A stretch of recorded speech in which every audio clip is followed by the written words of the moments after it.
प्रथम दिन की कथा पूर्ण हुई, हिरण्याक्ष उद्धार तक, तब सायंकाल बांस का एक भाग फट कर आवाज आई। ऐसे 7 दिन में वह सातों गांठ फट गई और धुंधकारी दिव्य रूप धरो जाता, तुलसी दाम मंडिता, पीतवासा घनश्यामो मुकुटी कुंडलान्विता। दिव्य रूप धारण करके सबके सामने धुंधकारी प्रकट हो गया, भगवत पार्षद हो गया। श्रीमद् भागवत श्रवण के प्रभाव से वह भगवत पार्षद बन गया। बोलो भक्तवत्सल भगवान की जय। यह भागवत कथा धन्य है, मोक्ष देने वाली है। धन्या भागवती वार्ता, प्रेत पीडा निवासिनी, सप्ताहो तथा धन्य कृष्ण लोक फलप्रदा।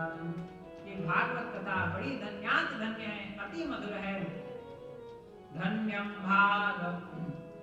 भागवत की गाथा, प्रेत पीड़ा दूर भगाती है।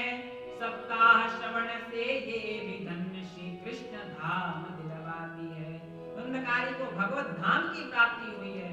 सभी ने देखा, सभी को बड़ा आश्चर्य हो गया। हम इतने कर्मकांड उपासना करते रहे किंतु हमें यह प्राप्त नहीं हुआ, किंतु इसे हो गया।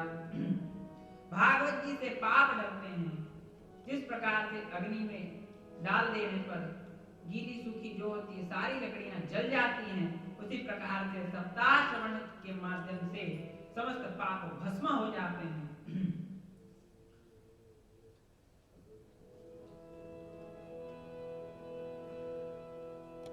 जब धुंधकारी के लिए विमान आया है, सभी ने देखा कि वाह, धुंधकारी के लिए विमान आ गया और उस पर धुंधकारी विराजमान हो गया, वो भगवत धाम को चला गया। श्री गोकर्ण जी ने कहा, महाराज आपने एक ही विमान लाया और इतने श्रोता बैठे हैं, इनके लिए आपने विमान नहीं लाया। पार्षदों ने कहा, महाराज जिस प्रकार से धुंधकारी ने ध्यान लगाकर निमग्न होकर कथा का 7 दिवसों में पान किया है, श्रवण किया है, उस प्रकार इन श्रोताओं ने श्रवण नहीं किया। तो ठीक है महाराज, आप जाइए और फिर से कथा का श्रवण कराया जाएगा। तो श्रावणी मासी गोकर्ण कथा मुझे तथा में सप्तरात्रिता भूया श्रवण देखता पुनः। श्रावण मास में फिर से गोकर्ण जी ने उसी प्रकार से सप्ताह क्रम से कथा प्रारंभ किया और उन श्रोताओं को एकाग्र चित्त से कथा श्रवण कराया। कथा पूर्ण होने पर कथा स्थल पर क्या हुआ, सैकड़ों विमान प्रकट हो गए।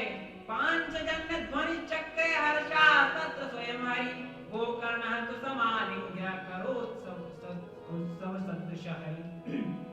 भगवान स्वयं हर्षित होकर अपने पांचजन्य शंख की ध्वनि करते हुए गोकर्ण जी के पास आए, उन्हें हृदय से लगा लिया कि वाह गोकर्ण, तुमने तो भागवत की कथा के माध्यम से इतने जीवों को भगवत धाम प्रदान करा दिया।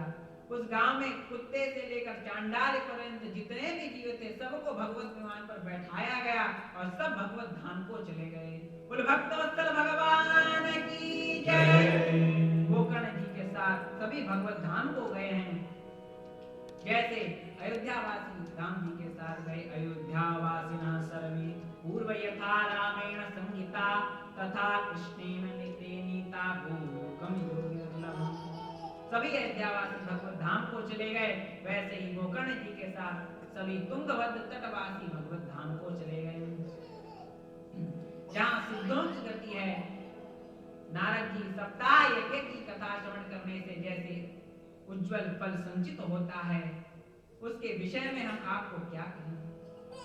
श्री भागवत धन्यात धन्य है।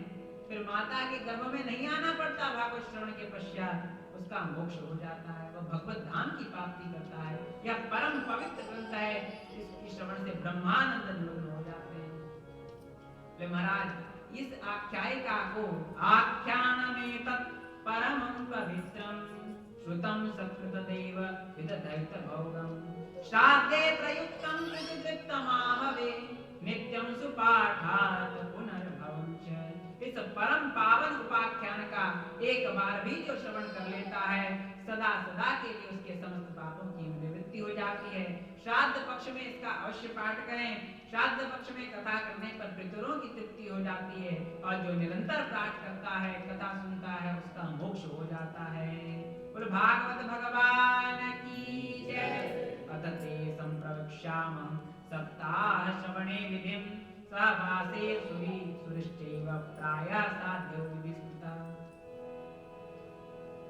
श्री सनकादि भगवान कहते हैं, नारद जी, हमने आपको सप्ताह श्रवण की विधि के अनुसार कथा बता दी। यह विधि प्रायः लोगों की सहायता और धन की साध्य से सबको कथा सुननी चाहिए, सबको बुलाना चाहिए। सप्ताह कथा में चैत्र मास और पौष मास को छोड़कर सभी मास शुभ बताए गए हैं।